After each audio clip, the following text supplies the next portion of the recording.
Hi guys, I'm going to show you how I made this really cute stitch cake. We started by putting buttercream on the board just to keep the cake centered and in place. And then we're going to start off with our first layer of cake. And to keep my cakes moist, I use a mixture of milk and golden syrup. Instead of simple syrup, which is the equal ratio of water and sugar boiled down. I just prefer to do it this way. So now we're going to put a layer of icing on the cake. And then we're going to repeat the process until all the layers are filled and stacked to the top. And we're going to go in with some more icing just to cover the cake and give it that smooth touch to it.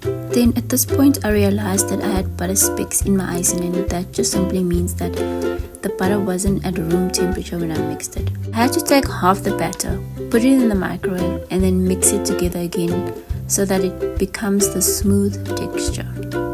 I mean, would you just look at that texture? I then smooth the tops off with the palette knife and then put it in the fridge for 30 minutes so that it can get solid. Now I'm ready to do the stitch face. So I have everything I need and this cute picture I want to do on there. So it's like him sticking out of the cake. So now I'm using a toothpick to kind of outline all his eyes, ears, nose and mouth. So I know exactly where to draw them with the palette knife. And this is what we're working with. So we're starting off with his face with the blue color.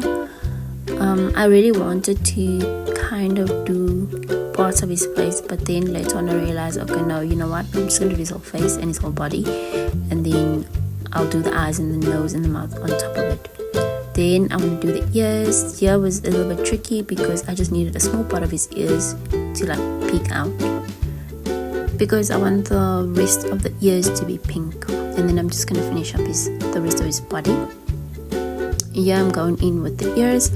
This is the pink, which is the inside of his ears. This was a bit difficult for me to do as well, but I managed to make it work. And I'm going in to make the blue part of his eyes, and then we're going in to make the pupil, and then we're going in to make his nose. And then I went ahead and did some finishing touches on the cake. And then I started piping these frills, and it was clearly a disaster. But then it worked out at the end, and I made this beautiful cake of stitch. Thanks for watching, and I'll see you in another video. Bye bye.